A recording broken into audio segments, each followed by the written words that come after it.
Des siècles d'apprentissage et de cohabitation sont parvenus à gommer la part animale qui sommeille en nous.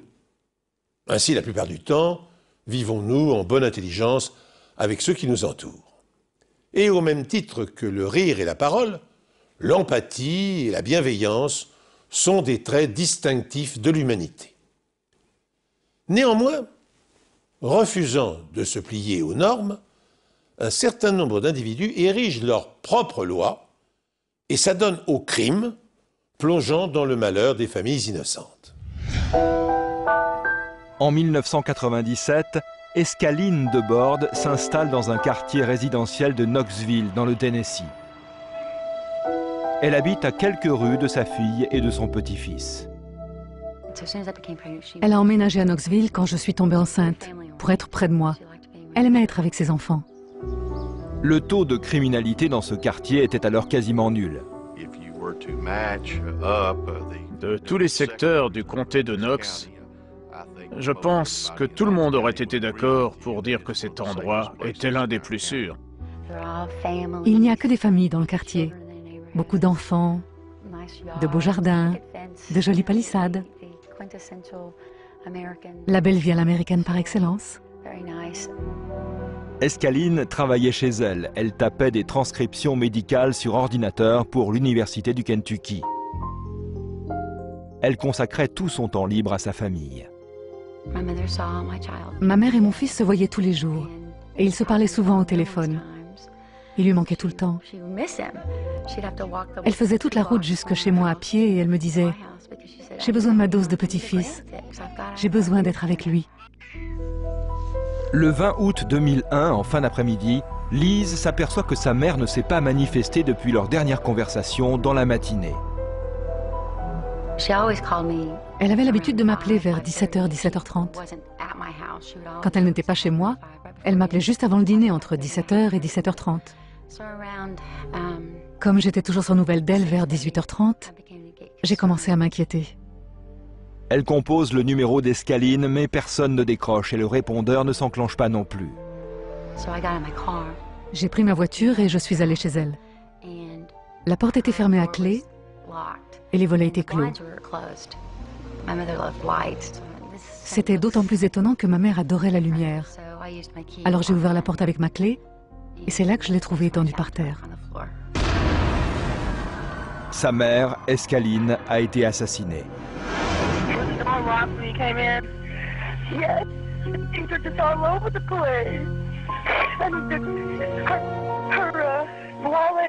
It's out of her purse and this credit card strewn all over the floor.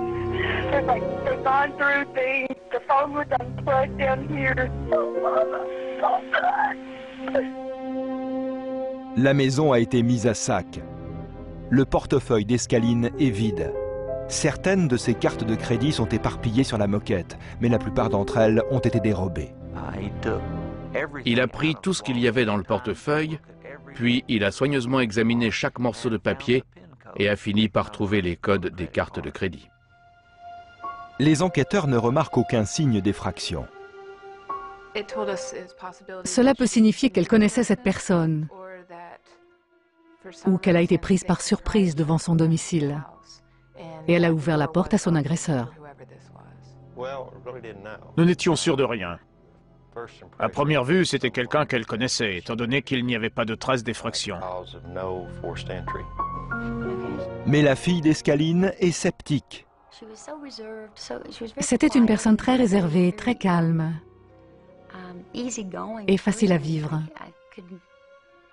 Je ne pouvais pas imaginer que quelqu'un de son entourage puisse vouloir lui faire du mal. Dans la cuisine, les enquêteurs découvrent une canette de soda, un verre et un mégot de cigarette sur le carrelage. L'agresseur est resté assez longtemps dans la maison. Il s'est servi quelque chose à manger et a bu un soda. Il n'a pas perdu son sang-froid. Lise signale également aux enquêteurs que la voiture de sa mère a disparu. Nous avons transmis le signalement du véhicule aux autres services de la région, parce qu'il était évident pour nous que celui qui avait tué Escaline de Borde avait aussi volé sa voiture. Les enquêteurs interrogent tous les habitants du quartier, mais personne n'a rien vu ni rien entendu. 20 minutes après mon arrivée sur les lieux, j'avais déjà envoyé 60 à 65 personnes dans le quartier à la recherche d'indices. Malheureusement, si l'affaire n'est pas résolue dans les 24 heures, tout peut basculer. Les preuves peuvent être détruites et les enquêteurs se retrouvent très rapidement dans l'impasse. Aucun signe d'effraction n'a été relevé au domicile d'Escaline de Borde, mais sa fille, Lise, signale aux agents que sa mère laissait souvent sa porte ouverte. Elle faisait ça pour me faciliter la tâche. Si j'avais quelque chose dans les mains ou mon fils dans les bras, je pouvais entrer sans avoir à chercher mes clés. La maison contient une multitude d'indices. Nous avons trouvé des empreintes sur 2 verres.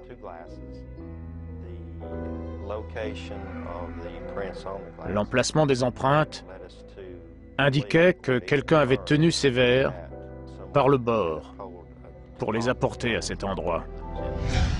Le relevé d'empreintes digitales sur une scène de crime et leur comparaison avec celle de suspects est l'une des techniques les plus anciennes dont dispose la police scientifique. Elle est aussi l'une des plus fiables, puisque les empreintes, vous le savez, diffèrent toutes d'un individu à l'autre et qu'elles sont inaltérables. L'enregistrement systématique des empreintes digitales a vu le jour en Argentine dès 1891. 5 ans plus tard, l'expert anglais Edward Henry perfectionna la technique de classification en dénombrant 10 points caractéristiques. Mais la multiplication des fichiers bloqua le système et le temps passé dans les recherches devint rapidement ingérable. Heureusement, à partir des années 1960, l'apport des ordinateurs parvint à désengorger les salles d'archives. Aujourd'hui, les systèmes automatisés d'identification des empreintes et les fichiers partagés, comme celui d'Interpol par exemple, rendent cet outil d'identification d'une prodigieuse efficacité. Dans notre affaire, les empreintes du meurtrier retrouvées dans la maison d'Escaline de Borde sont entrées dans le système AFIS et comparées à des millions d'autres. Les recherches ne fournissent pas de réponse immédiate. Cela peut prendre plusieurs heures, voire plusieurs jours, parce qu'il y a des millions d'entrées à analyser. Les échantillons biologiques obtenus grâce aux tests génétiques sont envoyés au laboratoire médico-légal. L'échantillon est tout d'abord placé dans un tube avec un tampon d'extraction qui casse les particules non biologiques et les protéines entourant l'ADN.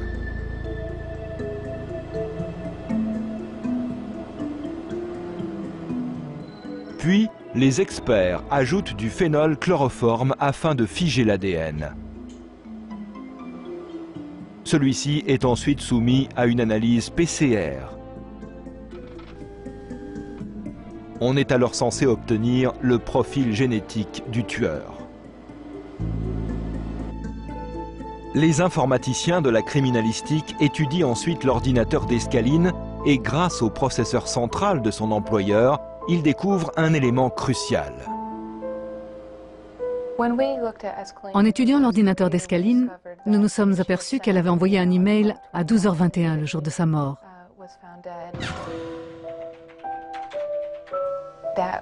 Cela indiquait qu'elle était en vie et avait travaillé sur son ordinateur avant d'être confrontée à celui ou celle qui s'était introduit chez elle. Les enquêteurs découvrent également que l'ordinateur s'est déconnecté automatiquement 3 minutes après l'envoi du message électronique. Cela signifie que le décès est survenu après 12h30. Nous cherchions à établir les circonstances de la mort et à identifier le moindre élément inhabituel au sein de la communauté ce jour-là. Les voisins informent la police que des vendeurs à domicile proposaient des abonnements à des magazines dans le quartier le jour du crime. Plusieurs voisins nous ont dit que ces gens étaient restés dans leur résidence ou dans leur quartier de 11h à 16h. Un arrêté local oblige les vendeurs à demander un permis avant de faire du porte-à-porte. mais aucun permis de ce genre n'a été délivré cette semaine-là. Le shérif Tim Hutchinson sait que les groupes de voyageurs de commerce provenant d'autres États logent généralement dans les motels locaux. La plupart du temps, la camionnette de l'entreprise passe au motel dans la matinée, dépose les vendeurs dans un quartier de la ville pour faire du porte-à-porte et les ramène au motel en fin de journée. Nous avons déjà eu des problèmes avec certaines de ces personnes qui se montraient très insistantes, essayaient de rentrer de force chez les femmes et devenaient violents verbalement et physiquement. C'est pourquoi quand nous avons appris que des vendeurs faisaient du porte-à-porte dans le quartier ce jour-là, cela nous a tout de suite mis la puce à l'oreille. Les enquêteurs se rendent dans plusieurs motels de la région mais ne trouvent rien. Pendant ce temps, sur les lieux du crime, les enquêteurs suivent une autre piste. Grand-mère paisible et discrète, Escaline de Borde n'avait pas d'ennemi connu. Le vol est donc le mobile que retiennent les enquêteurs. D'autant que le meurtrier a mis sa maison à sac et qu'il a dérobé les cartes de crédit que contenait son portefeuille. L'assassin va-t-il commettre l'erreur d'en utiliser une à son profit en retirant des espèces auprès du guichet automatique d'une banque? Les enquêteurs misent beaucoup sur cette éventualité. Nous avons fouillé les tiroirs à la recherche d'anciens reçus comportant les numéros de cartes et le nom de la banque qui les avait délivrés. Et en faisant cela, nous avons pu déterminer quelles cartes avaient disparu. La police demande à la banque de l'avertir si quelqu'un tente d'utiliser l'une des cartes volées. Quelques heures seulement après le meurtre d'Escaline de Borde, les employés de sa banque informent la police que quelqu'un s'est servi de l'une de ses cartes dans un distributeur de billets dans une station-service de la région. Il a retiré environ 80 $, je crois. Les inspecteurs visionnent l'enregistrement de la caméra de surveillance du distributeur. Un homme grand et mince portant une chemise blanche et une cravate noire reste devant le distributeur pendant 8 minutes. Il prend ensuite une boisson dans un rayon et se présente au comptoir pour payer. Il semble demander son chemin à la caissière. En voyant cet homme en chemise blanche et cravate noire utiliser les cartes de crédit d'Escaline de Borde, nous nous sommes dit qu'il s'agissait de l'un des vendeurs à domicile. Tous les voisins nous ont dit que les vendeurs qui avaient frappé chez eux portaient une chemise blanche et une cravate noire. Les inspecteurs interrogent la caissière. Elle se souvient parfaitement de ce client. Il lui a dit qu'il venait de New York et lui a demandé comment se rendre au motel de Peppermill Road. Les policiers se rendent immédiatement au motel en question et repèrent 2 camionnettes semblables à celles utilisées pour le transport des voyageurs de commerce. Ils constatent également que la voiture de la victime est stationnée de l'autre côté de la route. Ils l'examinent immédiatement pour relever des empreintes. Lorsque nous avons interrogé les vendeurs, nous avons appris que l'un d'entre eux ne s'était pas présenté au point de rassemblement à 16 heures. Il s'agit de Roger Broadway, âgé de 21 ans. Au début, le responsable de l'équipe refusait de répondre à nos questions. Mais lorsque le shérif menace de lui confisquer sa camionnette, le responsable change d'attitude. Il nous a dit qu'il avait un employé originaire de New York et que celui-ci avait dû rentrer chez lui de toute urgence parce que des membres de sa famille étaient malades. Le responsable admet que son entreprise emploie d'anciens détenus, mais affirme que ceux-ci ont suivi un programme de réinsertion. Il nous a dit qu'ils engageaient beaucoup de personnes provenant de centres de réhabilitation situés en centre-ville, afin de leur permettre de gagner un peu d'argent et de quitter la ville. Roger Broadway a expliqué à son patron qu'il devait immédiatement rentrer à New York à cause d'un problème familial. Le responsable a emmené Roger Broadway à la gare routière et lui a payé un billet pour New York. La police doit absolument rattraper Broadway avant qu'il ne descende du bus. S'il parvenait à rentrer à New York, sa ville d'origine, nous n'aurions aucune chance de le retrouver. Il était sur son propre terrain, et quand ils savent qu'ils sont recherchés, ces gens-là sont capables de se cacher pendant très longtemps. Je suis sûr qu'il serait entré dans la clandestinité. Le casier judiciaire de Roger Broadway indique qu'il a été incarcéré pour vol aggravé. La compagnie de transport informe les inspecteurs que le bus prendra l'autoroute 81 en direction de New York et leur donne le détail complet de sa feuille de route.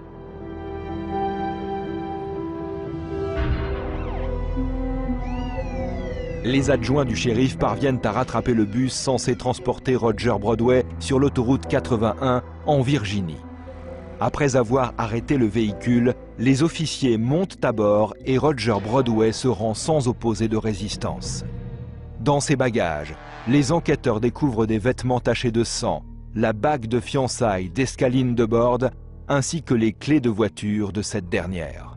Il possédait quelque chose que ma mère avait porté. Et pour moi, c'était comme une profanation. Le simple fait qu'il ait touché quelque chose appartenant à ma mère était une profanation. Les empreintes de Broadway sont comparées à celles relevées sur le verre dans la cuisine et sur la vitre de la voiture d'Escaline. Un programme informatique repère de petits dessins sur les empreintes appelés points caractéristiques, représentés ici par des carrés verts. Plusieurs centaines de ces points sont identiques. Ces empreintes étaient celles du suspect, Roger Broadway. Les enquêteurs prélèvent un échantillon de sang sur Broadway pour le soumettre à une analyse ADN. Et comme prévu, le profil génétique du suspect coïncide avec les échantillons prélevés sur les lieux du crime.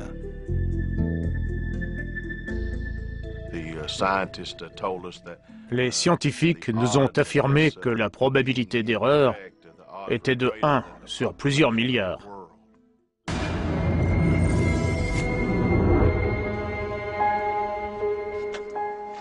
Au vu des preuves médico-légales, les procureurs pensent que Broadway, en s'apercevant que la porte d'entrée n'était pas verrouillée, s'est introduit chez Escaline de Borde avec l'intention de la cambrioler sans savoir que celle-ci était à l'étage.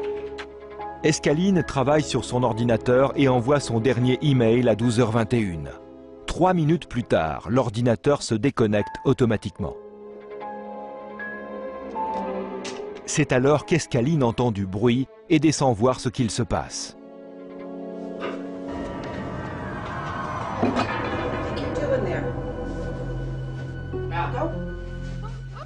Une dispute éclate entre Escaline et Broadway. Ce dernier finit par la tuer, puis coupe les câbles du téléphone. Avant de partir, Broadway se sert un verre de soda et fume quelques cigarettes. Il prend les cartes de crédit et la voiture de sa victime, puis se rend à la station-service pour retirer de l'argent et demander son chemin. À ce moment-là, il n'est pas conscient que les caméras de vidéosurveillance habituellement destinées à dissuader les voleurs permettront cette fois-ci de résoudre un meurtre. Broadway abandonne ensuite la voiture, explique à son patron qu'il doit rentrer chez lui pour des raisons familiales et prend le premier bus à destination de New York. Beaucoup de personnes âgées vivant seules auraient été terrifiées de savoir qu'il y avait un fou en cavale près de chez elles.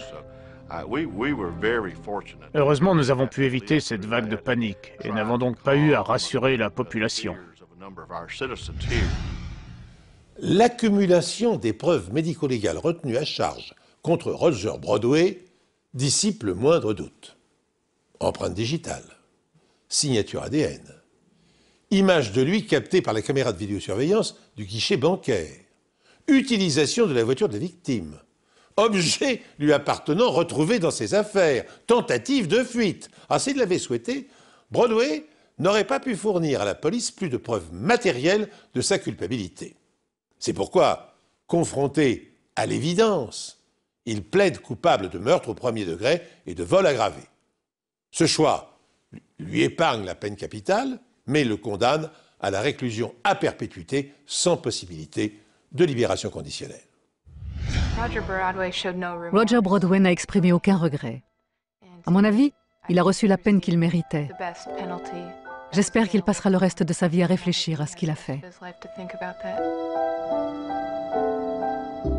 Liz Nofsinger porte la bague de fiançailles de sa mère pour toujours garder son souvenir en mémoire. Je t'aime. Tu me manques.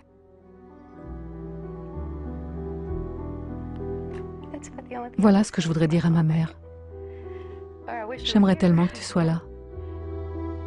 Mais elle ne laissera pas un assassin gâcher ce qui reste de sa famille.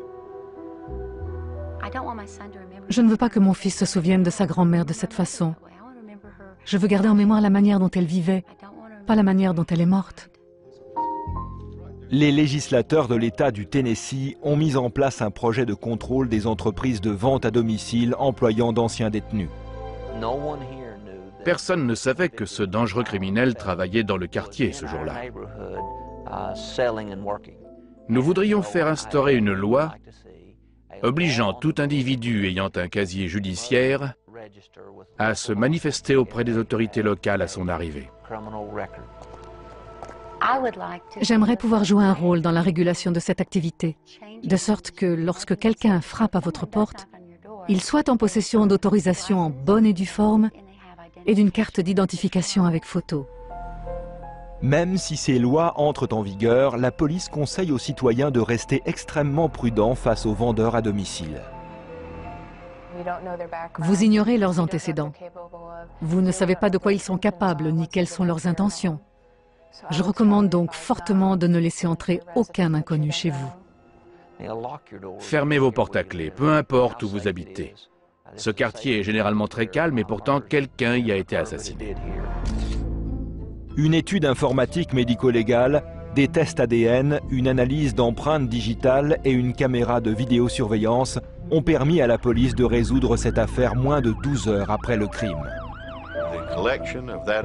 La collecte de ces preuves et la façon dont elles ont été recueillies, conservées et entretenues constituent l'exemple type de l'enquête criminelle, telle qu'elle devrait être menée. C'est une chance que nous disposions des technologies et des outils nécessaires. Les sciences médico-légales sont un élément essentiel de l'enquête. Ce fait divers dramatique aura permis à l'État du Tennessee de légiférer sur les conditions de démarchage des vendeurs à domicile, car des cas d'agression similaires avaient déjà été signalés à travers le pays. Aux États-Unis, ouvrir sa porte à un inconnu n'est jamais sans danger. Tenez, en Californie, prétextant le besoin urgent de téléphoner, une jeune femme demanda à un retraité l'autorisation d'entrer chez lui. Une fois à l'intérieur, elle alerta ses complices embusqués dans le jardin. Ils frappèrent le vieillard à mort et lui dérobèrent ses économies. En Floride, au prétexte d'effectuer une enquête de routine, 2 malfrats, exhibant de fausses plaques du FBI, molestèrent les membres d'une famille et mirent leur maison à sac. À la suite de ces attaques, les autorités multiplient les recommandations sécuritaires, au risque d'ailleurs de provoquer des replis sur soi et d'entretenir des peurs irrationnelles au sein de la population.